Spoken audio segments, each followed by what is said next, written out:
আমি কিন্তু কখনো ভাবি নাই যে আমি এভাবে আসবো ক্যামেরার সামনে, যেহেতু আমি একটু ইসলামিক মাইন্ডের, সেক্ষেত্রে আমি চাই না কখনো ক্যামেরার সামনে আসতে। আমি যখন 2019 সালে কোর্সটা কমপ্লিট করতে চেয়েছিলাম কিন্তু আমি করতে পারিনি, সেক্ষেত্রে আমার মনে অনেক কষ্ট ছিল। যখন আমি এটা থেকে এক্সপার্ট হলাম তখন আমি একদিন আরজে নীরব ভাইয়ের একটা শো দেখতেছিলাম, সেইখানে মানুষের মনের কথা বলে। তো আমি যে ধোকা খেয়েছি, আমি এই কথাটা বলতেই ওইখানে ওনার সাথে কন্ট্যাক্ট করে গিয়েছিলাম। সেই জায়গা থেকে যখন ওনার সাথে আমার কথাগুলো হয়, সেইখান থেকে ওনারা দেখছে আমাকে, ওইখান থেকে আজকে আমি এইখানে। অ্যান্ড্রয়েড ফোনে নাই আপনি এমন কিছু পাবেন না, সব ধরনের সফটওয়্যার আপনি অ্যান্ড্রয়েড ফোনে পাচ্ছেন। একটা অ্যান্ড্রয়েড ফোন আর একটা ওয়াইফাই যদি থাকে, আর আপনার বেসিক ইংলিশটা জানতে হবে। আমার সবচেয়ে বড় প্রাপ্তি হচ্ছে যে আমার স্টুডেন্টরা স্বাবলম্বী হচ্ছে, অকপটে স্বীকার করে যে আপু আপনার দ্বারা আমরা কিছু একটা হয়েছি। এখন আমি দেখি আমাদের স্টুডেন্টদের ফেসবুকে প্রোফাইলের bio, work at home change your life. এই জিনিসটা আমার থেকে খুব ভালো লাগে।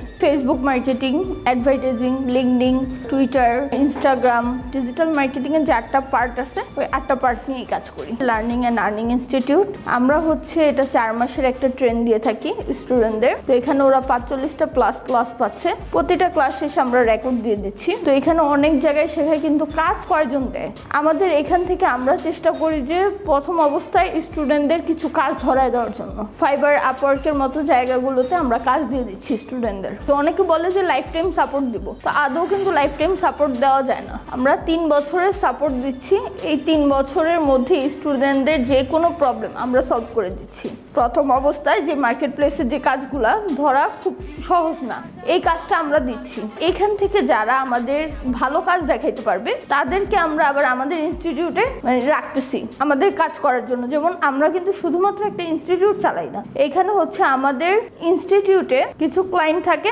ওই ক্লায়েন্টদের সাথে আমরা ডিল করি। এখান থেকে স্টুডেন্টরা স্বাবলম্বী হচ্ছে। সবসময় তো একজনের পক্ষে সম্ভব হবে না যে ইনস্টিটিউটটাকে চালানোর জন্য, তো সেক্ষেত্রে এটা কে করবে? এই জন্য আমরা কিছু স্টুডেন্টদেরকে বাছাইকৃত কিছু স্টুডেন্টদের যে আমি খুব ভালো কাজ পারতেছি, তাদেরকেই আবার আমরা ট্রেন করতেছি যাতে তারা টিচিং লেভেলে আসতে পারে। আমি অ্যাজ এ হাউস ওয়াইফ ছিলাম, আমি যখন 2019 সালে ডিজিটাল মার্কেটিংটা সম্পর্কে জানতে পারি, তখন আমার খুব ইচ্ছা ছিল যে আমি শিখবো। শেখার সময় আমি একটু ধাক্কা খেয়েছি। মোট কথা, আমি যার কাছে শিখতে গিয়েছিলাম আমি সেইখানে ফুল সাপোর্টটাও পাইনি, শিখতেও পারিনি। তো সেইখান থেকে আমার চিন্তা ভাবনা আসছে যে না, আমি এই জিনিসটা শিখবো, শেখানোর পরে আমি যদি এইখান থেকে ভালো কিছু করতে পারি তাহলে আমি অন্যকে শেখাবো। আমাদের সত্যি একটাই যে আমরা যতটুকু কথা দেই ইনশাল্লাহ তার থেকে আমরা বেশি করার চেষ্টা করি, কারণ আমরা আমাদের স্টুডেন্টগুলোকে আমাদের পরিবারের মতো করে দেখি। লার্নিং অ্যান্ড আর্নিং ইনস্টিটিউট শুধু আমার না, আমার সকল স্টুডেন্টদের। অনেকের আগ্রহ আছে কিন্তু সে ইংলিশটা ভালোভাবে জানে না, তো সেক্ষেত্রে ক্লায়েন্টের সাথে কিভাবে কমিউনিকেশন করতে হবে, তো ওইটা আমরা ট্রেন করতেছি যাতে একটা স্টুডেন্ট মার্কেট প্লেস অবধি গিয়ে যাতে আটকে না পড়ে। আমরা আগামী 1 বছরের মধ্যে 5000 স্টুডেন্টকে স্বাবলম্বী হিসাবে গড়ে তুলব। যারা আগ্রহী তাদের উদ্দেশ্যে একটা কথাই বলবো, ধৈর্য ধরেন, পরিশ্রম করেন, ইনশাল্লাহ ফলাফল আপনারাই পাবেন। আমার আসলে বড় বড় ইনস্টিটিউটে গিয়েছিলাম ডিজিটাল মার্কেটিংটা শেখার জন্য। ওদের কথাবার্তা ঠিক আছে, কিন্তু ওরা আমাদেরকে মার্কেট প্লেস পর্যন্ত নিবে না। তা ওরা হয়তো আমাদেরকে হাতে কলমে শিখাবে, কিন্তু ওইখানে আমাকে ঢুকতে আমাকেই হবে। লার্নিং অ্যান্ড আর্নিংটা মার্কেট প্লেস পর্যন্ত আমাদেরকে নিয়ে যায়। আমি যেটা বিশ্বাস করেছিলাম ওইটা পুরোপুরি পেয়েছি। আর আপুর সব থেকে বড় দিকটা আপু কখনো রাগ হয় না।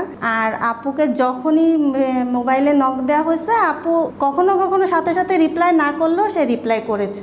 নিজে থেকে উনি যেভাবে আমাকে ট্রেন করেছেন, আমি সেভাবে নিজে থেকে প্র্যাকটিস করে করে শিখেছি। আর যখনই কোনো সমস্যায় পড়েছে আপুকে জানালে আপু আমাকে সেখান থেকে রিলিফ করে দিল। আমি মেন্টালি অনেক স্ট্রং হয়েছি, যেটা আমি হাউস ওয়াইফ, আমি ইনকাম সোর্স যেটা আমার ছিল না সেটা হয়েছে। তো এই দুইটাতে আমি আলহামদুলিল্লাহ অনেক সন্তুষ্ট। এইটুকু হলেই তো মনে হয় যথেষ্ট আমার জন্য। আপু আমাকে ট্রেন করেছে আর আমি সেটা চেষ্টা করেছি নেওয়ার জন্য, এবং সে আমাকে যেভাবে যেভাবে চলতে বলেছে আমি ঠিক সেভাবে চলেছি। আজকে তো তার ফল আমি পাচ্ছি।